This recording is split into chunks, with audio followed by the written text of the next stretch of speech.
ওয়ালাইকুম আসসালাম ওয়া রাহমাতুল্লাহি ওয়া বারাকাতুহু। জালসায় মেলা করা যাবে? আমি আগেই বলেছি বাবা, নিয়াত সাফ করে জালসা করতে হবে। এখন লোক মেলা দেয়, হুজুর মেলা থেকে 60-70 টাকা আসে, 60-70 হাজার। এক জায়গায় জালসাতে গেলাম, তো আমরা মেলা কেন দিয়েছেন, জালসা করবো না? তো ওই যে হুজুর আপনাকে যে 14-15 হাজার 20 হাজার দিতে হবে, তো টাকা থাকবে না, তো কোথায় থেকে দেবো? আমরা আগে বলেননি ফ্রিতে এসে জালসা করে যেতাম? বলতেন যে আমরা কিছু দিতে পারবো না, এখানে খিদমতের জন্য আসতে হবে, সব জায়গায় তো টাকা দেয়, আপনাদেরটা ফ্রিতে করে দিতাম নাকি বলেন? তাই আপনি হারাম কাজ করে টাকা নেবেন? তো মেলা লাগানো যেখানে, রে বাপরে কি বলবো ভাই, এক জায়গাতে যাচ্ছি তো মহিলারা এমন মেকআপ করে আর হোটে কি বলে ওই লিপস্টিক লাগিয়ে আসে, ওই মেয়েদের যদি এখন রাত্রে ওজন করেন 45 কিলো যদি হয়, সকালবেলা ধোয়ার পর ওজন করবে তো 40 কিলো হবে। 5 কিলো শুধু মেকআপই করে, ঠিক আছে? আর যত সব বাজারে মেয়েগুলো ঘুরছে, এদের মা বাপ কেউ আছে কিনা আল্লাহ পাক জানে, বেহায়ার মতন ঘুরছে, না মানা করনেওয়ালা আছে না নিষেধ করনেওয়ালা আছে। এই জন্য আমি জালসা কমিটিকে বলবো, যা করে দিয়েছেন মানুষের দ্বারাই ভুল হয়, আল্লাহর কাছে তওবা করবেন। আগামীতে জালসা দিলে খবরদার মেলা বসতে দিবেন না। কথা বুঝতে পারছেন? কথা বুঝতে পারছেন কি বলছেন?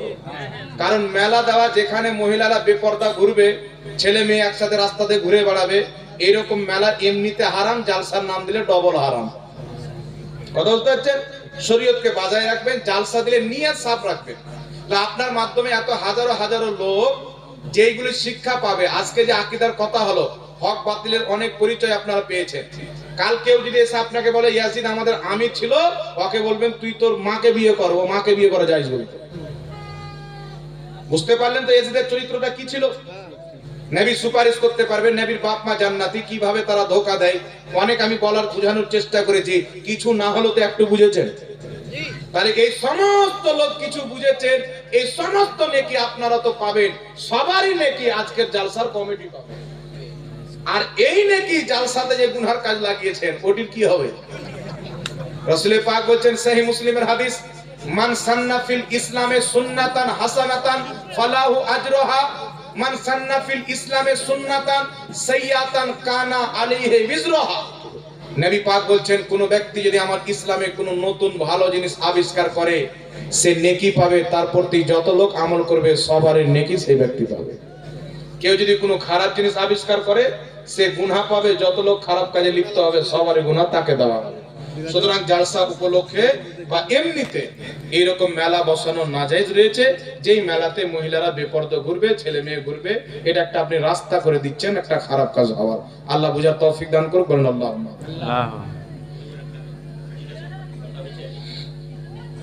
জানাজা যে পড়াচ্ছে সে তো ঠিক আছে, কিন্তু জানাজা যে পেছনে পড়েছে, হ্যাঁ জানাজাতে পড়েছে, এই জামাটা হয়েছে, ঠিক আছে বসে বলছেন জানাজা যে পড়িয়েছে তার তো ঠিক আছে, যে জানাজা পড়েছে তো বলে দিলাম সেই ব্যক্তি যে মরেছে, যদি তার থেকে কুফরি প্রকাশিত হয় তাহলে সবটাকে তওবা করতে হবে, সবটির বিয়ে পড়াতে হবে।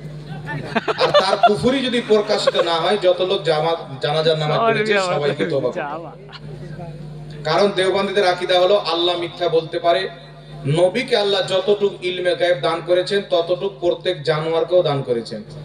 নবীর জ্ঞানের চাইতে শয়তানের জ্ঞান বেশি। নবীর পরে নতুন নবী জন্ম নিতে পারে, এইগুলো দেওবন্দীদের কিতাবের মধ্যে লেখা আছে। কথা বুঝতে পারছেন? আর কোন ফিরকার কোন জামাতের আকীদার ব্যাপারে যদি জানতে চান, তাহলে সেই ফিরকার আকাবির মৌলবীদের কিতাব পড়তে হবে। ফুচকা মৌলবী দিয়ে আকীদা চলে না, যারা বড় বড় আলিম থাকে তাদের মধ্যে আকীদা চলে।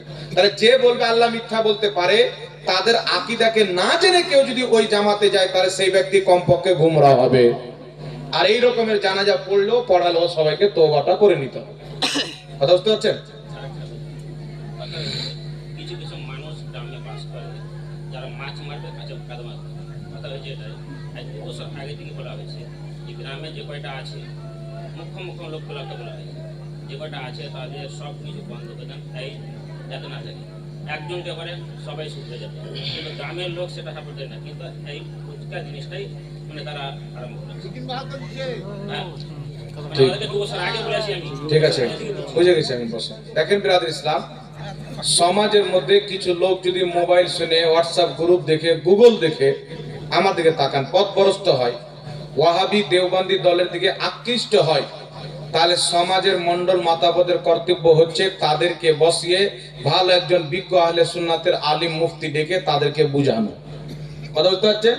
তাদেরকে বুঝার পর, কোরআন হাদিস দেখার পর যদি বুঝালেই তো তওবা করলে আলহামদুলিল্লাহ, আর যদি না বুঝে তাদেরকে সমাজ থেকে বাদ দিয়ে দেওয়া। তারা সমাজের সাথে চলবে না, কারণ হিন্দুদের চাইতে তাদের আকীদা বেশি খারাপ। আপনার সমাজে কোনো হিন্দু ভাই যদি থাকে, সে নিজে পূজা করবে, আপনাকে পূজা করতে বাধ্য করবে না। আর এরা নিজেই তো কিছু করবে না, আপনাকে করলে জাহান্নামের টিকিট কেটে দিয়ে দিবে। মানে নিজে পথভ্রষ্ট, আপনাকে পথভ্রষ্ট করবে। এদের উদাহরণ হলো এক বস্তা ভালো আলুতে একটা পচা আলু। একে যত তাড়াতাড়ি পারবেন সরিয়ে দেন, নচেত সব জায়গায় পচিয়ে দিবে। কথা বলতে পারছেন? এই জন্য রাসূল পাক বলেছেন, গুমরা এদের থেকে নিজে দূরে থাকো, নিজে থেকে তাদেরকে দূরে থাকো। সে আপনার থেকে দূরে যাবে না, ও তো আপনার কাছে আসবে আপনাকে গুমরা করার জন্য। এই জন্য তাদেরকে আগে বুঝান, বুঝে নিলে আলহামদুলিল্লাহ, না বুঝলে সমাজ থেকে বাদ। তাদেরকে সমাজে রাখা জায়েজ নাই। কথা বুঝতে পেরেছেন? क्या फरमाते हो